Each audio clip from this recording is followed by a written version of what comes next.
Alright.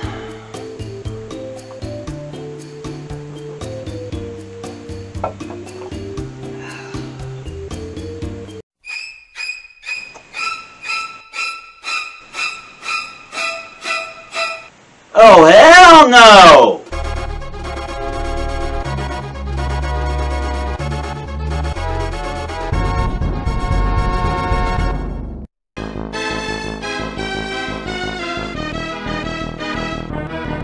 Yeah, I'm about to be playing Super Ghouls and Ghosts on the Super Nintendo. Now, before I get too much into it, let me give you a little bit of a background story. This is actually a remake of the original NES title called Ghosts and Goblins, which had a lot of flaws in its inception, and then they remade it for the Sega Genesis, which was titled Ghouls and Ghosts, and then later, when the Super Nintendo came out, they remade this again, and that's where you get the super part for Super Ghouls and Ghosts.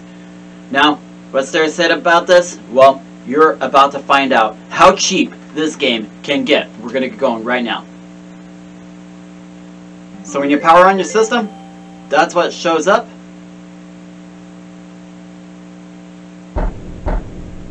And then here you have this knight in metal armor running towards this castle.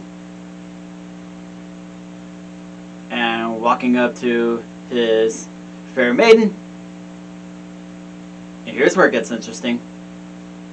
Got a little shot of the forest and up to the castle. Classic. There's 1, 2, 3 demons, all heading that way. And then the menu pops up. Now we are going to get started here. Game starts off with a pretty epic cutscene.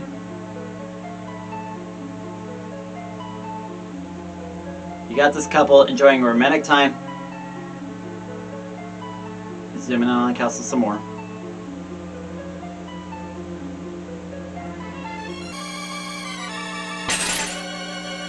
Then a devil comes in, grabs the lady, as if to say, oh yeah, I want into some of that. Is that like the most epic beginning or what? Then you get a little map of the stages that are about to show up.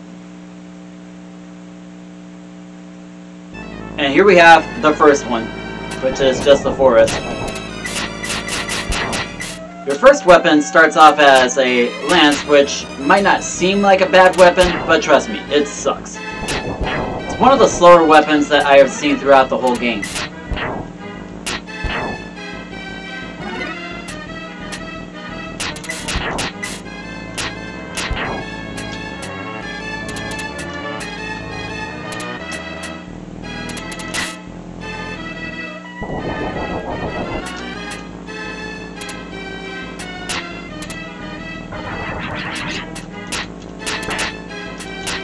See what I mean? You're hearing me tap the... You're hearing me tap the controller when I shoot. But even then, it's still slow as hell. And of course, when you get hit by the bad guys, as you already saw, you get the first hit, you lose your armor. The second hit, you lose your skin, and you're dead.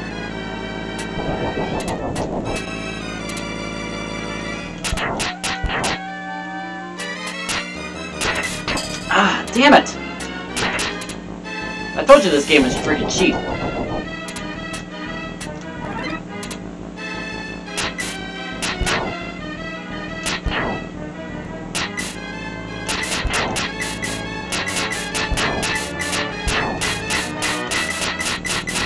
Come on, die already! Damn! Now here you go. This is the weapon you need. The knife. This right here is the difference between progressing in this game and just dying all the way through the first stage. You need this weapon. It is fast as hell. Case in point. And by the way, that's not auto fire. That's me just tapping the shoot button rapidly. But that is how fast this weapon moves. You need this if you want to get on in the game. That is my word of advice to you. Just get the knife. When you have the knife, keep the knife. You're gonna need it. Fuck! fire-breathing bastard. Oh, it's too easy. See, if I had the lance while I was facing both of them, I would already be dead. Right now, I'm just lucky that all I lost was armor. I'm just in my underwear right now. Fuck that crossbow. All it does is shoot not only straight in front of you, but also in an angle. Almost as fast as a knife, but not quite. And that's not a compliment. It's basically one of the worst traps in this game. Don't get the crossbow, unless you really have to. The cool part is when you die though, you do get to keep your weapon. Which is great because, again, I kept the knife. That's why I say, just get the knife. When you have the knife, keep the knife.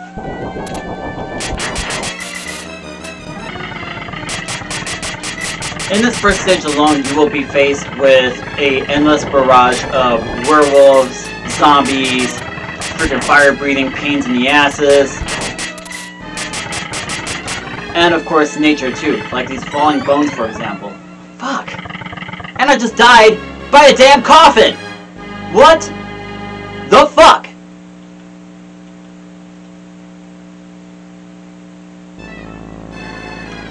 What's even worse is when you get to a certain checkpoint, or if you get to a certain checkpoint, that's if at all.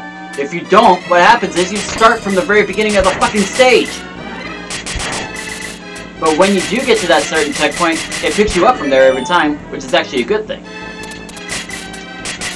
But it is far in the stage in of itself.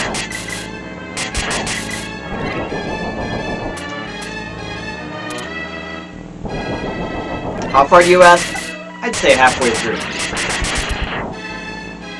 But halfway through feels like forever when you're trying to kill stuff that keeps coming after you and respawning.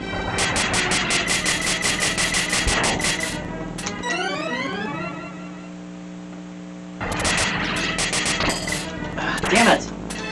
Thank God for post-hit invincibility. You fuck!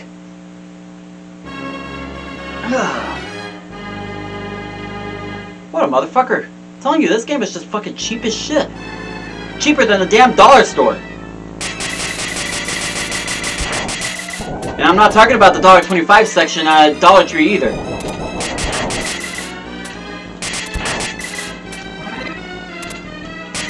Speaking of dollars, you know the bags of money I keep picking up? Well, those actually go towards your continues. Yes, if you get a game over, those bags of money are your continues. To be honest, it's actually really helpful since they pop up all over every stage. Fuck! Oh, fuck that flame. No. If I had a choice between progressing further in this game and getting the flame and dying and keeping the knife, I think I'd rather die and keep the knife. Do you really want to see what happens when you get the flame?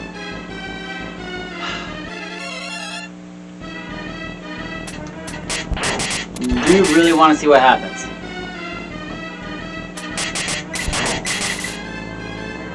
Well, okay. When you get the flame, you end up keeping the flame, but all it does is just shoot in an arch.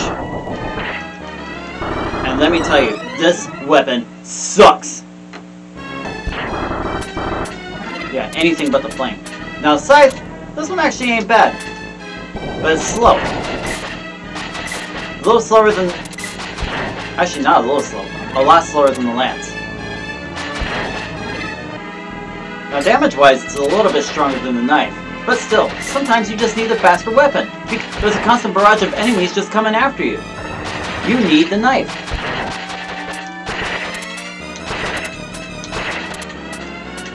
Finally, got the knife back. Took long enough. Like I said, you gotta expect to die a few times if you're trying to get your knife back. So that's why my rule of thumb is, get the knife. When you have the knife, keep the knife. Damn it. Ooh, sweet. Let me explain something to you about the green armor here. The green armor is what also powers up your weapon. Don't get me wrong, you don't want to lose this either, otherwise you Otherwise, you're down to your underwear again. But this makes your knife that much more powerful. And shoots almost as fast.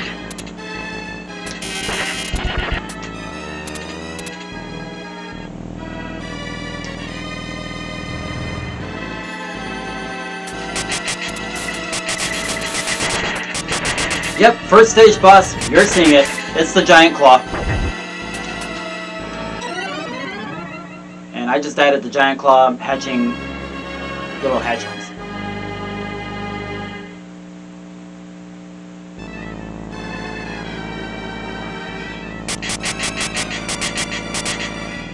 Can't really say I'm shocked.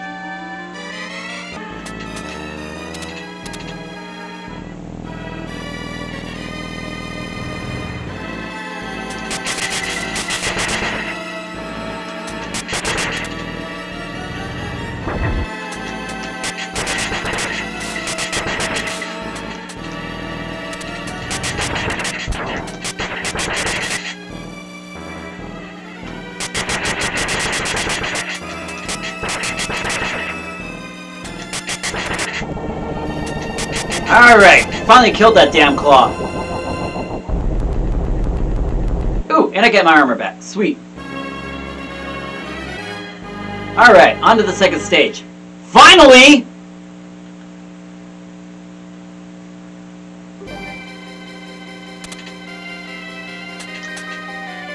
Wow, I went from dealing with the giant claw to a wrecked ship.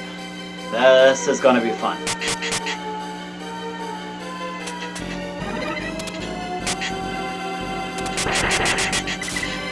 Oh, no, no, no, no, no!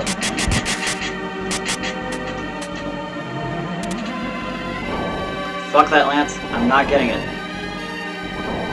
I would be breaking my own rule about getting the knife. Oh, oh, oh, oh. Damn, damn, damn, damn, damn! Ugh, fuck! Oh, damn. I didn't realize that ghost had taken form. That reminds me, graphic-wise, this is a vast improvement from even the Genesis port. This one shows more of the Super Nintendo capabilities. Even just the way they work with the foreground, and some of the background too. And the sound, extremely pristine.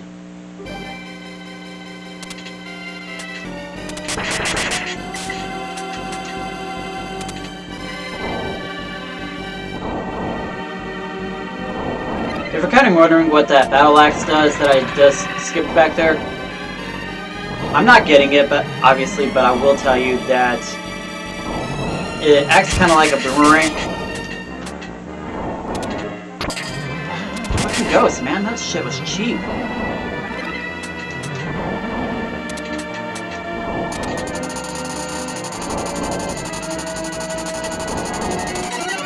Oh, that's lovely. Died by a moving treasure chest. Death by a moving treasure chest.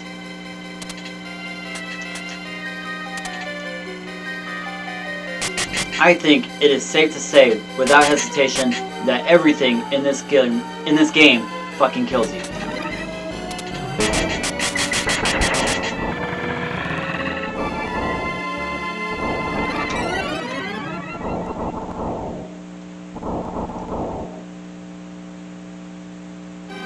Oh, by the way, when you die, this is what the game over screen looks like.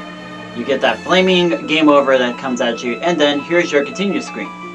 Remember what I said about collecting those bags of money?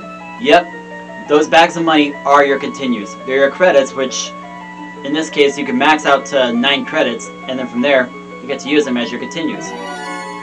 And then you get all your lives replenished. You start from the stage that you left off at. Of course, it's going to be at the beginning, it's not going to be at the checkpoint, I don't think. I'll find out here quick enough, I guess. But, you do get to keep your weapon.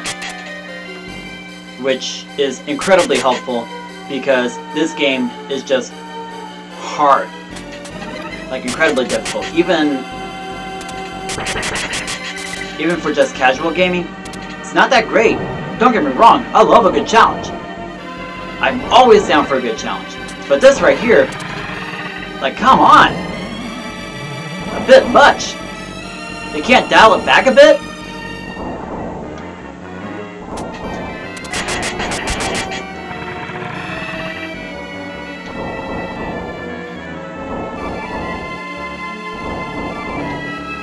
Come on, get off the ladder! Thank you. Oh, you asshole! If I wanted you to stay on there, I would have had you stay on there, you dick!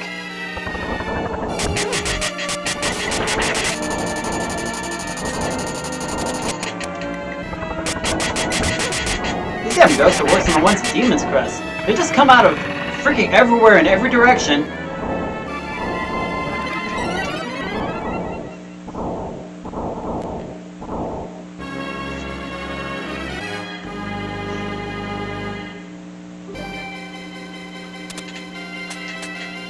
In case you're wondering why I've got this puzzled look on me, like kind of like this, couldn't really tell if that was the chain that killed me or if that was the actual pendulum.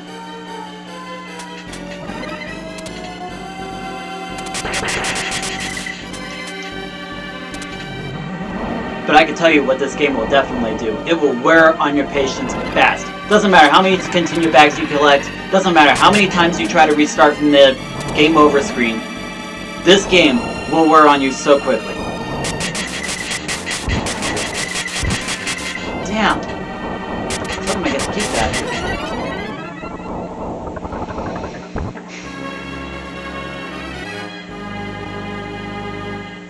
This game, I swear, is really starting to piss me off!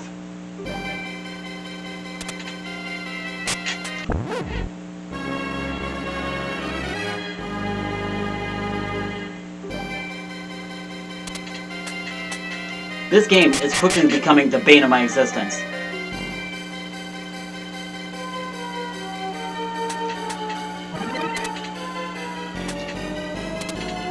What's even worse is, and I'm going to tell you this right now because I'm definitely not going to make it that far, but even if you are lucky enough to beat this the first time, yeah, there's a first time, you have to go through the whole thing again the second time in a row just to get the proper ending.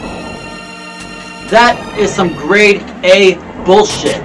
You have to do the same thing in the original Ghosts and Goblins. And you also had to do the same thing in the Sega Genesis port known as Ghouls and Ghosts. Now you gotta do the same thing in here in Super Ghouls and Ghosts. You would think they would have already improved this by just making you only have to play it once. What kind of bullshit is that? You know, I've about had my fill of this bullshit. This is the kind of shit that should not exist. Fuck this game, the horse it rode on, the dog that followed it, and its couch while it's at it. You know what? Somebody's got to nuke this thing, and it looks like that is my job. Nuclear launch codes confirmed. 3, 2, 1.